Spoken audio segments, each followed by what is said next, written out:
রাত 11:45। সারাদিনের অমানুষিক খাটুনির পর অনিক যখন মেট্রো স্টেশনে পৌঁছালো তখন পুরো স্টেশন একেবারে শুনশান।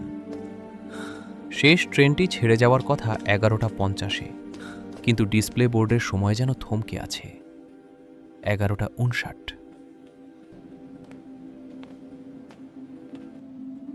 অনিক বেঞ্চে বসে পড়ল। ক্লান্তিতে তার চোখ বন্ধ হয়ে আসছিল। তখনই শুরু হলো অদ্ভুত এক নিস্তব্ধতা। হঠাৎ স্টেশনের আলোগুলো কাঁপতে শুরু করল, যেন কোনো অদৃশ্য শক্তি চারপাশের সব আলো শুষে নিচ্ছে।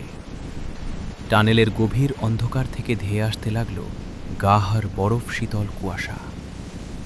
মাটির এত নিচে কুয়াশা কোথা থেকে আসবে? কুয়াশার ভেতর দিয়ে অনিক দেখতে পেল প্ল্যাটফর্মের একদম শেষ মাথায় ছোট্ট একটা মেয়ে দাঁড়িয়ে আছে, একা। অনিক ভাবল মেয়েটি হয়তো তার বাবা মাকে হারিয়ে ফেলেছে। সে মেয়েটির দিকে এগিয়ে গিয়ে বলল, এই খুকি, তুমি এখানে একা কি করছো?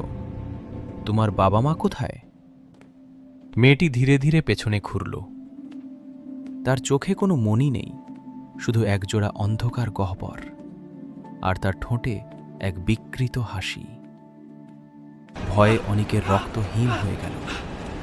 সে পিছিয়ে আসতে চাইতেই চোখের সামনে মেয়েটি কালো ধোঁয়ায় মিলিয়ে গেল।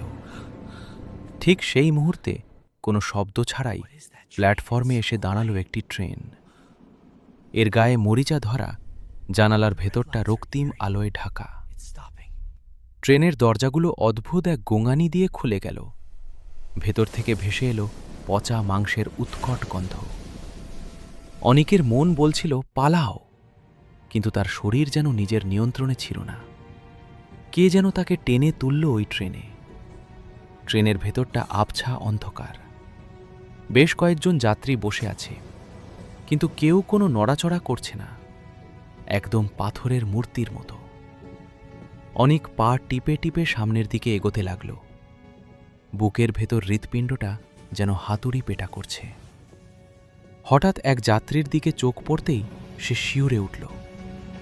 ওটা কোনো মানুষ নয়, একটা পচা গলা মৃতদেহ। সজোরে ট্রেনের দরজাগুলো বন্ধ হয়ে গেল, আর প্রচণ্ড গতিতে ট্রেনটি ছুটে চলল এক অন্তহীন অন্ধকারের দিকে। ঠিক তখনই বগির শেষ প্রান্ত থেকে ভারী বুটের শব্দ শোনা গেল। খট খট খট। এগিয়ে আসছে টিকিট মাস্টার। লোকটির পরনে পুরনো আমলের ইউনিফর্ম, কিন্তু তার কোনো মুখমণ্ডল নেই। একটা মসৃণ ফ্যাকাশে চামড়ার প্রলেপ শুধু। অনেক চিৎকার করে দৌড় দিল। তাকে বাঁচতে হবে, যে কোনো মূল্যে এই অভিশপ্ত ট্রেন থেকে বের হতে হবে।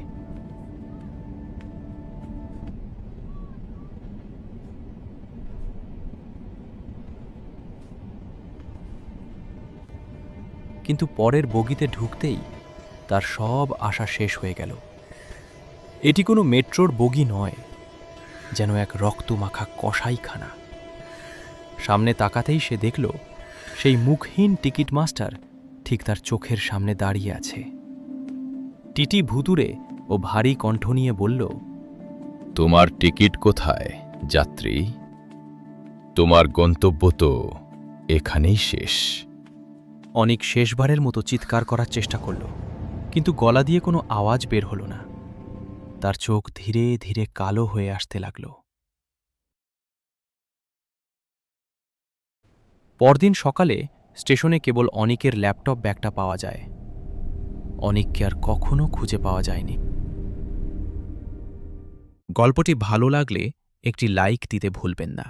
এরকম আরও গল্প পেতে চাইলে আমাদের চ্যানেলটি সাবস্ক্রাইব করে পাশে থাকুন।